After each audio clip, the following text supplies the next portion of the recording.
Monsieur Baba, bonjour. Bonjour Madame Merci Michi. de nous accorder de votre temps pour cette émission. C'est moi qui vous remercie. Alors, Monsieur Baba, de ce que je sais de vous, vous êtes le président de la communauté Aoussa du Gabon. Oui, je suis le chef de la Le communauté. chef. Alors, finalement, Aoussa, c'est une communauté ou c'est désormais une ethnie? Bon, Aoussa, c'est une ethnie, normalement, mais le fait que dans les Aoussa, il y a quand même quelques sous-groupes. Donc, c'est pour ça qu'il y a ce mot communauté, je crois bien. Alors, comment les familles Aoussa ou comment la communauté a vécu la question liée au débat en ce qui concernait donc la nationalisation des Aoussa au niveau du Gabon, comme étant ethnie, bien entendu?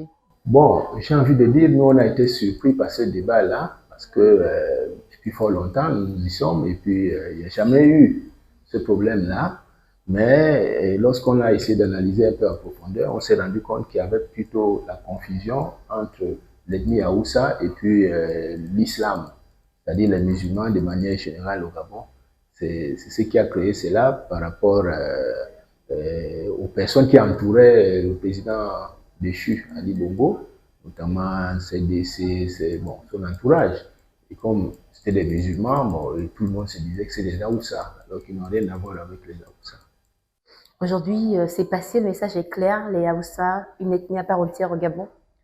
Pour nous, c'est ça, une ethnie à part entière au Gabon. Le message est clair, le président s'est exprimé là-dessus, je crois bien, lors d'une tournée à Tibanga, où il s'est exprimé. Et pour moi, je trouve que ce débat, il est clos. J'ai eu à intervenir il y a un an, parce que c'était en novembre, il y a un an, pour essayer de faire comprendre aux uns aux autres qu'en fait, qu'on évite cette confusion, tous les musulmans ne sont pas Haoussa. Et l'Haoussa, c'est celui-là qui vit en paix depuis des siècles, plus d'un siècle aujourd'hui au Gabon. Alors, le pays sort de l'organisation du référendum et lui l'a emporté. Comment est-ce qu'au sein de la communauté, ça a été vécu? Est-ce qu'il y a eu un penchant? Est-ce que déjà dans la nouvelle constitution, il y a des articles qui vous interpellent personnellement? Au niveau des Aoussa, comme tout autre Gabonais, nous avons participé au débat, nous avons écouté, on a donné un certain nombre de points de vue et la majorité était pour cette constitution et je crois que le résultat du oui aujourd'hui montre que c'est l'ensemble des Gabonais qui ont adopté cela, près de 90% aujourd'hui. Donc nous, en tant qu'Aoussa, on est Gabonais, on prend part à tout, toutes les activités, il n'y a pas une restriction particulière.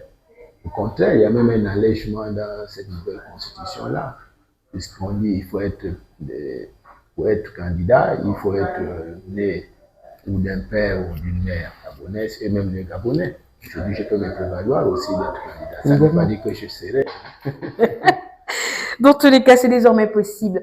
Monsieur Baba, l'année est en train de s'achever. Lorsqu'un homme averti, vous êtes assis, qu'on fait un bilan, qu'est-ce que nous on peut retenir de votre appréciation de l'année qui s'achève? Bon, l'année qui s'achève va aussi avec disons, l'arrivée du CTRI au pouvoir. Donc, pour moi, c'est positif parce que depuis le 30 août,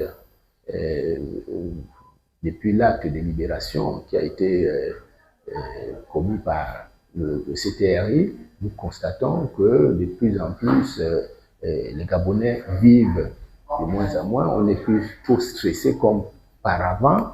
Il y a quand même de l'espoir qui naît et il y a de nouveau cet engouement du Gabonais. Et tout ça, c'est vraiment à mettre au mérite du CTRI.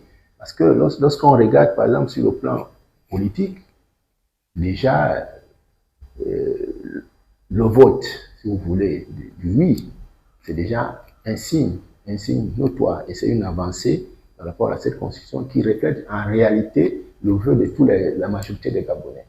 Donc, sur le plan économique, si je peux m'exprimer ainsi, le CTRI, le président Bissou-Côté Oligui Nguema, il est en train de booster l'économie à travers les travaux qui se font à gauche et à droite. Et la particularité qui m'a personnellement marqué, c'est la dotation de plus de 400 taxis aux jeunes Gabonais, c'est-à-dire ça c'est de l'auto-emploi. Et croyez-moi, je suis toujours curieux, je suis monté plusieurs fois dans ces taxis-là pour essayer d'échanger avec eux. Et on sent qu'il y a un début de quelque chose, de l'entrepreneuriat qui naît au sein des Gabonais. Et ça, c'est comme ça qu'il faut le faire. C'est encouragé, c'est encouragé. Évidemment, tout ne peut pas être rose, bon, mais je crois que la majorité vont réussir dans ce business-là. Monsieur Baba, on vous connaît également en tant qu'homme politique. Au plan politique, en 2024, qu'est-ce qui vous a marqué? 2024, au plan politique, j'ai envie de dire, il n'y a pas grand-chose qui m'a marqué personnellement. Pas grand-chose, puisque au contraire, on a l'impression, personnellement, j'ai l'impression d'être mis de côté, en fait, si vous voulez. Et pourtant, on se dit, quand même, on a quelque chose à apporter. Et malheureusement, donc, on regarde un peu. Mais lorsque c'est nécessaire, on va toujours donner son point de vue, on va toujours faire tout pour que les choses marchent dans le bon sens par rapport à la responsabilité les responsabilités qui sont les miennes en tant que chef d'une entité comme les Aoussa. Évidemment, on a un mot à dire, je pense. Quelles sont vos perspectives pour l'année 2025? Pour l'année 2025, sur quel plan politique? Sur tous les plans, communautaire, politique. Personnellement, je trouve qu'on fait beaucoup de politique au Gabon. Moi, personnellement, je voudrais orienter plus mes forces sur le plan économique. Et là, c'est pas un secret, on est en train de voir comment mettre en place une caisse de développement au niveau pour encourager nos jeunes aussi à se prendre en charge, parce qu'aujourd'hui, je pense bien, il n'y a que l'auto-emploi qui peut régler le problème du chômage au Gabon. Donc, vous voyez, donc je suis plus ancré aujourd'hui sur ce plan économique que politique, en fait, personnellement. D'accord. Maintenant, s'agissant des autorités en place, qu'attendez-vous d'elles? En tant que chef des Aoussa, ce que moi j'attends des autorités en place, c'est de promouvoir également, parce que ce n'est que comme ça aussi que les autres comprendront que les Aoussa là sont aussi des Gabonais, et qu'on puisse nous retrouver, si vous voulez, dans tous les strates de la vie quotidienne de l'administration, ainsi de suite. Voilà, notamment, pourquoi pas, à l'armée, à la police, ainsi de suite. Et ça manque énormément. Sur le plan judiciaire, on a quelques juges, on a des avocats, mais le nombre n'est pas très important. Donc, si on veut vraiment nous intégrer comme il se doit, il faudrait que dans tous les secteurs, tous les paliers, si vous voulez, de la vie de la nation, on puisse nous retrouver. Et à partir de ce moment, les autres jugeront ce que nous sommes, si nous sommes réellement des Gabonais ou pas. Alors, pour terminer, quel est votre message? D'abord, à l'endroit de la communauté, ensuite des Gabonais dans leur entièreté, pour 2025. Pour 2025, je crois que c'est une année qui risque d'être encore plus excitante que 2024, parce qu'il y a quelque chose de très important qu'il faudrait mettre en place, le code électoral. Le code électoral. C'est vrai que la politique va toujours me rattraper peut-être. Ah, c'est évident. Oui. Le code électoral. Pour moi, ce code électoral-là, s'il est bien fait, ça sera le vrai départ pour le développement du pays. Quand on parle du code électoral, on peut également parler du fichier électoral. Aujourd'hui, moi, j'ai parcouru le fichier électoral. Je me rends compte que mon père, qui est mort depuis plus de 10 ans, son nom y figure encore. Donc, je suppose, ma mère également, elle est décédée, mais son nom y figure. J'ai des frères, des sœurs, dont les noms figurent, qui sont plus de ce monde. Et pourtant, après décès, nous faisons des actes de décès. On suppose que le ministère de l'Intérieur pouvait se servir de ça pour au moins, ne serait-ce que enlever ces personnes décédées, parce que ça ne sert à rien de grossir aussi cette liste électorale-là. Donc, il y a déjà ce problème de la liste électorale qu'il va falloir faire un toilettage. Ensuite, au niveau même de l'organisation des élections, là, nous avons eu un référendum, il n'y a pas eu de candidat. Alors, qu'en sera-t-il des représentants du candidat?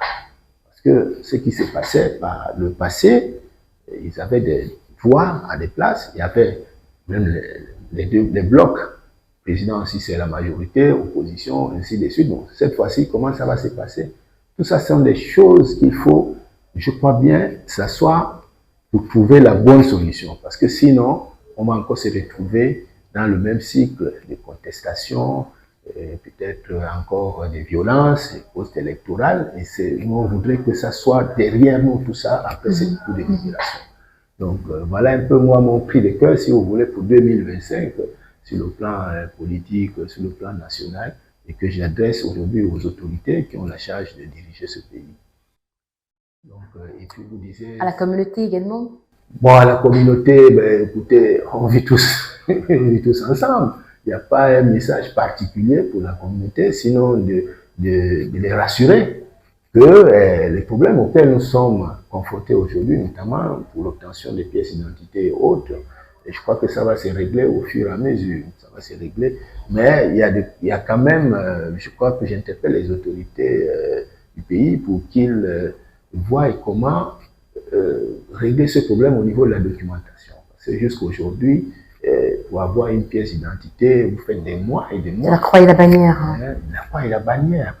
Et ce n'est pas seulement typique aux Aoussa, je le reconnais. C'est tous les Gabonais aujourd'hui qui en pâtissent.